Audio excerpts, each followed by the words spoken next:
तो शौहर बीवियों पे जुल्म कर रहे हैं, वहां जवाब देना होगा। यहां तो औरत मजलूमा है, फर्ज कर लें आपने थप्पड़ मारा, लात मारी, मां बहन की गाली दी, मरहूम माँ बाप की इज्जत उतार के हाथ में रख दी, वो जवाब में इसलिए कुछ नहीं कह सकती कि आपके डोले हैं, आप ताकतवर हैं, आपकी हड्डियां मजबूत हैं, आप में ताकत ज्यादा है कि बीवी का हाथ पकड़ ले तो हाथ ना छुड़ा सके। ऐसे बदमाशों से मेरी गुजारिश है, जरा मेरे पास आओ, मैं तुम्हें किसी बदमाश से राब्ता करवाता हूं जो तुम्हारा हाथ पकड़ ले, तुम नहीं छोड़ा सकते। कोई ताकतवर सा पांव पे पांव रख दे, हमारे पांव पे कोई बात नहीं, कोई बात नहीं, क्यों पता है कि दांत तोड़ के जाएगा अगर मैं कुछ बोलूंगा तो। और बीवी घर में जो बेचारी वो बिल्कुल कमजोर सी बैठी, उसे चाहे मां बहन की गालियां दो, दांत तोड़ दो, मुंह पे तमाचा खींच के मारो, पनीर उठा के फेंको, ये क्या कर लेगी? मेरा पैदाइशी टार्जन हूं, ज्यादा करेगी आंख फोड़ दूंगा, काना कर दूंगा, इसको तलाक दे दूंगा, घर से बाहर निकाल दूंगा, ये धमकियां हमारी होती हैं। तो यहां तो वो औरत सहम गई, लेकिन मैदान महशर में शेरनी की तरह होगी, पंजा मारने के लिए तैयार। अल्लाह ताला खड़ा करेगा आपको भी और बीवी को भी, और हिसाबो किताब होगा। और अगर आपने जुल्म किया होगा, आपकी नेकियां निकालकर बीवी के नाम अमाल में लिख दी जाएंगी, और अगर उससे भी ज्यादा जुल्म होगा तो उसके गुनाह आपके नाम अमाल में डाल दिए जाएंगे। और ये पॉसिबल है कि आप जहन्नम में जाएं और बीवी जन्नत में चली जाए, ये पॉसिबल है। वहां पर आप ऐसा नहीं कर सकते यूं घूर कर देखें, खामोश हो जाओ ना, तेरे मोरोगे पकड़ कर, वहीं पे आपकी नाक पे घूसा मारेगी, नाक तोड़ देगी आपको, क्योंकि वहां आप कुछ नहीं कर सकते। और ये भी नहीं हो सकता कि आप हाथ जोड़ें, देखो सोने का सेट लाकर दिया था ना, उसके बदले में एक नेकी छोड़ दे कमबख्त, वो बोलेगी नो, अब आए ना बकरी छुरी के नीचे। ये तो मैं कहती थी बकरी की माँ कब तक खैर मनाएगी, कभी तो छुरी के नीचे आएगी, आज आ गया ना, आज तुझे। मेरे आका सल्लल्लाहु अलैहि वसल्लम फरमाते, गौर से सुनिए इस बात को, कि मैदान महशर में एक बेटे ने बाप की नाफरमानी की होगी तो उसको अल्लाह ताला खड़ा करेगा, और उस नाफरमानी के बदले में उस बेटे की नेकियां निकालकर बाप के नाम अमाल में डाली जाएंगी। तो सरकार फरमाते हैं वो बाप इस बात की तमन्ना करेगा कि काश मेरे बेटे ने दुनिया में मेरी और नाफरमानी की होती तो मैं इसकी कुछ और नेकियां लेके निकल जाता। यानी खुद गर्जी का दौर होगा। इसी तरह जो मेरी बहनें सुन रही हैं, जो बड़ी मुस्कुरा रही होंगी और अपनी बच्चियों कह रही होंगी, देखो सुनो तुम्हारे अब्बा ने मेरी जिंदगी हराम करी, एक मुफ्ती साहब, ये होता है दीन। उनके लिए गुजारिश है कि हमारी बहनें भी कम नहीं होती। मैं यूके गया तो वहां मैंने बयान किया औरतों के जुल्म के ऊपर भी बड़ी मजलूमा होती हैं वगैरह। खाना खाने बैठे एक ने मेरे कान में कहा, मुफ्ती साहब खुदा के वास्ते यहां ऐसा बयान ना करें। मैंने कहा क्यों? कहने लगा यहाँ की औरतें मजलूमा नहीं होती, जालिम होती, यहाँ शोहर मजलूम है। वजह यह कि उनको कानूनी प्रोटेक्शन हासिल है। अच्छा ये नहीं कि हर औरत जालिम है वहां की, लेकिन ये जरूर है कि बहुत सी खवातीन ऐसी होती हैं। एक आदमी दाढ़ी वाला मस्जिद के बाहर मेरे सामने रोया है कि मेरे बीवी बच्चों ने मुझे घर से बाहर निकाल दिया। घर से बाहर निकाल दिया तो अब शौहर जबरदस्ती नहीं कर सकता, वो पुलिस को फोन करेंगे, शौहर को वार्निंग दी जाएगी, फिर अगर वो कोशिश करेगा एक एरिया मुतय्यन कर दिया जाएगा घर के चारों तरफ 5-6 मील का, इसके अंदर भी अगर तुम दाखिल हुए सीधे जेल में जाओगे। अब वो कुछ नहीं कर सकता। तो बाद हमारी खवातीन भी ऐसी होती हैं, जैसे एक मखसूस कम्युनिटी से ताल्लुक रखने वाली बच्ची ने मुझे कहा कि मुफ्ती साहब मेरा शौहर से झगड़ा हुआ, हमने उसको उठा के जमीन पे पटका और छुरी उसकी गर्दन पे रखी और कहा कि दो 3 तलाक। उसने 3 तलाकें दी, हो गई। यानी इतने भोलेपन से हो गई। इतनी तकरीब काराना कार्रवाई के बाद फिर बड़े मासूमाना अंदाज से पूछा, इसका मतलब इतनी खतरनाक औरतें भी होती हैं। तो बहरहाल खुलासे कलाम यह है कि ऐसी भी खवातीन हैं जो शौहर से बदतमीजियां करती हैं। उन बहनों के लिए एक बस मैं बात अर्ज करता हूं, नबी करीम सल्लल्लाहु अलैहि वसल्लम ने इरशाद फरमाया, अगर मैं मखलूक को सजदा करने का हुक्म देता तो बीवियों को हुक्म देता कि वह अपने शौहरों को सजदा करें। यानी इतना अल्लाह ने हक रखा है। एक रिवायत में आता है कि कुछ सरपरस्त थे, वो एक बच्ची को बारगाह रिसालत में लेकर आए, या रसूलल्लाह हम इससे कहते हैं शादी कर ले, शादी नहीं करती। सरकार ने बच्ची से पूछा कि आप क्यों शादी नहीं करते? उसने अर्ज़ किया, रसूलल्लाह पहले बताइए कि एक बीवी पर शौहर का क्या हक होता है। सरकार ने बयान फरमाया, उसका हक यह है कि अगर शौहर का पूरा बदन फर्ज कर लें खून और पीप से भरा हो और औरत जबान से चाट के उसको साफ कर दे, तब भी वो अपने शौहर का हक अदा नहीं कर सकती। एक कराहत वाली चीज है ना, जबान लगाना ब्लड को। लेकिन सरकार क्या समझा रहे हैं? समझा रहे हैं कि अगर शौहर फर्ज कर ले उसकी कुछ नागवार मामलात भी हैं, औरत सब्र करे तब उसका हक अदा होगा। तो बच्ची ने जवाब में कहा, या रसूलल्लाह बस यही बात है, मैं ये समझती हूं कि मैं अपने शौहर का हक अदा नहीं कर सकूंगी। तो सरकार ने इरशाद फरमाया उनके पेरेंट्स से कि बस इसको फिर ऐसे रहने दो, इसकी मर्जी पे छोड़ दो। तो मैं ये नहीं कि तरगीब दे रहा हूं कि बच्चे में सुन रही है वो कहेगा जी मैं भी हक अदा नहीं कर सकती। हक अदा की अदायगी के लिए मेहनत करनी चाहिए। वो मेरे आका सल्लल्लाहु अलैहि वसल्लम का मामला था, शारे अलैहिस्सलाम थे, जिसको जैसी चाहे इजाजत मरहमत फरमाए।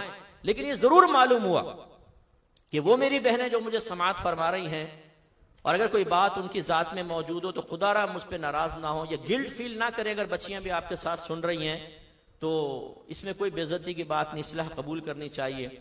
अगर कोई हमारी बहन ऐसी है कि जो शौहर के सीने पर चढ़ के गुफ्तगू करती है, वो एक बात सुनाता है, दो बातें सुनाती है, वो उसके माँ बाप को गाली बकता है तो ये उनके माँ बाप को गालियां बकती हैं, गरीबान पकड़ देती हैं। एक बाहर के मुल्क के शौहर ने मुझे कहा, मुफ्ती साहब कल मेरी बीवी ने मेरे मुंह पे तमाचा मारा। जो इस तरह की खवातीन हों, जिनके 8-10 भाई हों, और शौहर जैसे कुछ कहने लगे तो कहें बुलाऊं भाइयों को, फोन करूं? नहीं, बच्चों के पेम्पर बदलना ना, मैं बदलता हूं, फोन के जी बाथरूम में। तो इस तरह अगर आपकी बैक है तो इसका मतलब ये तो नहीं है कि शौहर मामूली हो गया, आप उसको हकीर समझें, बच्चों के सामने बेइज्जती करें, उसके साथ बदतमीजियां करें। एक एक लफ्ज का हिसाब होगा आखिरत में, और ऐसी औरत पर अल्लाह तबारक व तआला की लानत नाजिल होती है जो बगैर किसी वजह के शौहर से बदतमीजी करे। हाँ, बाद वक्त ऐसा होता है, कोई बात हो रही है, औरत ने दिफा में कोई जुमला कहा, लेजा सख्त हो गया, नहीं होना चाहिए था, लेकिन चलें वो तो दिफा में कह रही है, ये कोई जवाब देना जरूरी हो जाता है। बाद वक्त शौहर वजाहत तलब कर रहा होता है, वो एक अलग चीज है। लेकिन एक होता है बाकायदा लड़ाई करना, बाकायदा डांटना, डपटना, इसको आदत बना लेना, ये गलत।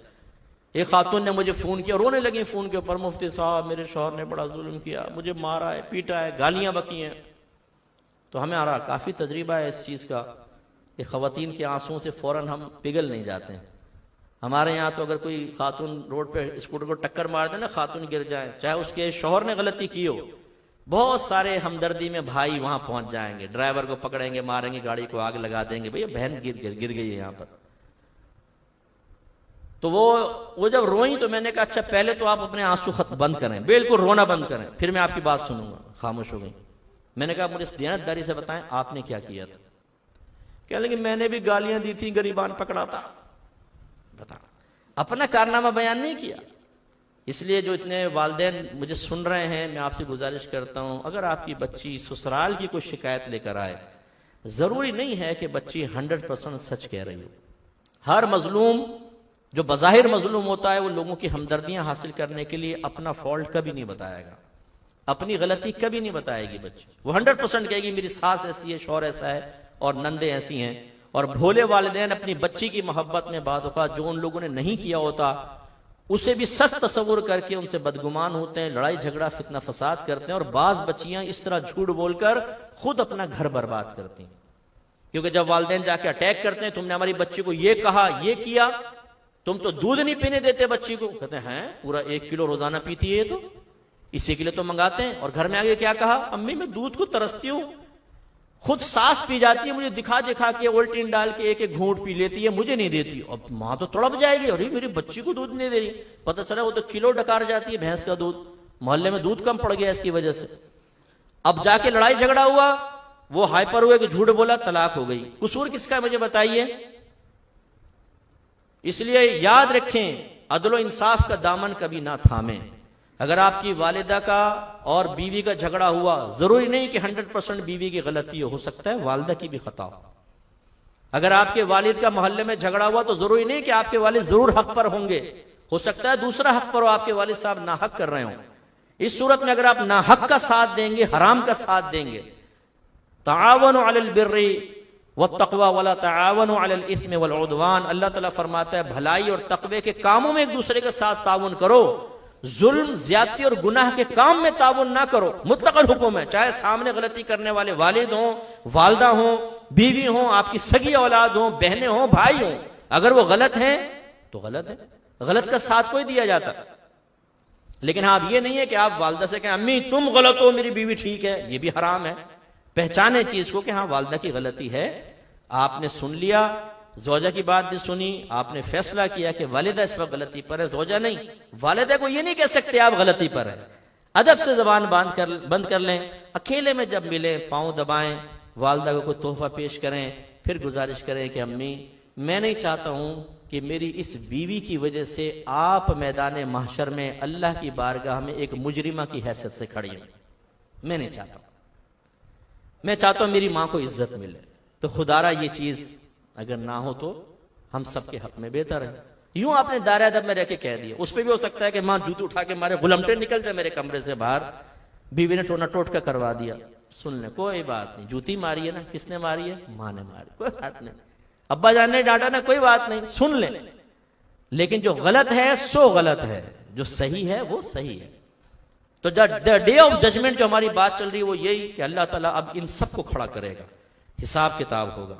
जितना हमने पैसा मारा, कर्ज दबाए, अमानत दबाई, वरासत दबाई, झूठ बोल के माल कमाया, एक एक पैसे का हिसाब है। द डे ऑफ जजमेंट रखा ही इसलिए अल्लाह ताला ने। हमारे यहां सुप्रीम कोर्ट सबसे ऊंची अदालत है ना, लेकिन हकीकतन एक सुप्रीम कोर्ट लगेगी जो बरोज़े क़यामत होगी। उसका फैसला कोई चैलेंज नहीं कर सकता, कोई नहीं कर सकता। जैसे यहां की सुप्रीम में दरखास्त, तो सुप्रीम कोर्ट के फैसले पे आप दरखास्त दायर कर सकते हैं, अपील कर सकते हैं, लेकिन चैलेंज नहीं कर सकते किसी फैसले को। ऐसे अल्लाह का फैसला हो जाएगा और अल्लाह की जात बड़ी बेनियाज है, वहां फंसेंगे।